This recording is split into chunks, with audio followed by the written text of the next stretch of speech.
दोस्तों, गांव से बुला रहे हैं तो पता ही नहीं चल रहा यार। वो एक तरह बैठ वहाँ पे खड़ी इधर सुन। आप सभी को स्वतंत्रता दिवस की हार्दिक शुभकामनाएं। मैं अनीता कक्षा 12वीं विज्ञान से आज राष्ट्र निर्माण और राष्ट्र प्रेम के उपलक्ष्य में अपने विचार आपके साथ साझा करना चाहूंगी कि आजादी का असली महत्व वही समझते हैं जिन्होंने कभी गुलामी की हो। हम सौभाग्यशाली है कि हमारा जन्म स्वतंत्र भारत में हुआ। यूं तो आजादी की लौट 1857 में शुरू की थी, जो 1947 में हमारे देश को आजाद करी। प्राचीन, मध्यकालीन और वर्तमान भारत के उदाहरणों से मैं स्पष्ट करना चाहूंगी कि जब हम फिरंगियों के प्यार में फंस गए थे तो उनके वचन की चोला की एक आवाज पर लोगों के टोले उड़ाते थे और उनके इनकलाब जिंदाबाद और वंदे मातरम के नारों से खून में आतंक और 5-5 डिग्री का तूफान अंग्रेज शासन की जड़ें लगता था।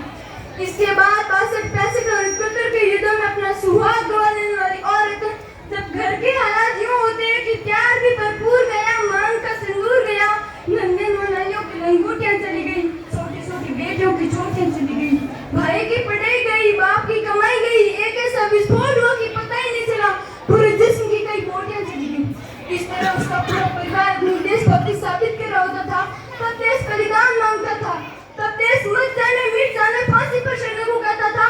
परंतु आज देश मर जाने मिट जाने फांसी पर चढ़ने को नहीं कहता, बल्कि मेरे विचार से देखो, व्यक्ति अपना काम पूरी मेहनत, पूरी लगन और पूरी ईमानदारी से करता है तो वही सबसे बड़ा देशभक्त है।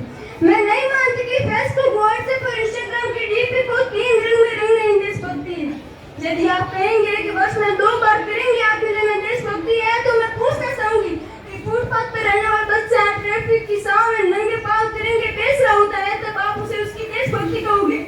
नहीं साहब, उसके पेट की भूख है जो उसे ऐसा करने पर मजबूर करती है, क्योंकि ना वो मस्जिद को जानते हैं ना वो शिवालयों को जानते हैं, क्योंकि ना वो मस्जिद को जानते हैं ना वो शिवालयों को जानते हैं। वो केवल पेट के भूखे हैं साहब, वो केवल भोजन की निवारों को जानते हैं, वो केवल भोजन की निवारों को जानते हैं। अपने परिवार, अपने समाज, अपने राष्ट्र के प्रति समर्पण का भाव है देशभक्ति। हर देशवासी के जीवन में आने वाला तूफान है कृषि देशभक्ति, ताकि हर देशवासी ये समझ सके कि अगर तू परिंदा है तो आसमान है तेरा, अगर तू दरिंदा है तो शमशान है तेरा, भाईचारे से रहना है तो रह इस जमी पर, वरना एक कब्र भी तेरी और कब्रिस्तान भी तेरा, वरना एक कब्र भी तेरी और कब्रिस्तान भी तेरा। अब मैं बता दूं महिला सुरक्षा के बारे में, तुम आज सोते पायदान कराते हैं। हम एक ऐसे समाज में जीते हैं जहाँ पत्थर की मूर्ति को लगते हैं सपन भोग और नंगे तड़पते भूखे सो जाते हैं लोग, नंगे तड़पते भूखे सो जाते हैं लोग। यही सच्ची देशभक्ति, यही सच्चा राष्ट्र प्रेम की ना सरकार मेरी, ना रोब मेरा, ना बड़ा सा नाम मेरा, बस इतनी सी बात का गुरूर है मुझे कि मैं भारत की और ये भारत मेरा है, कि मैं भारत की और ये भारत मेरा है। परंतु एक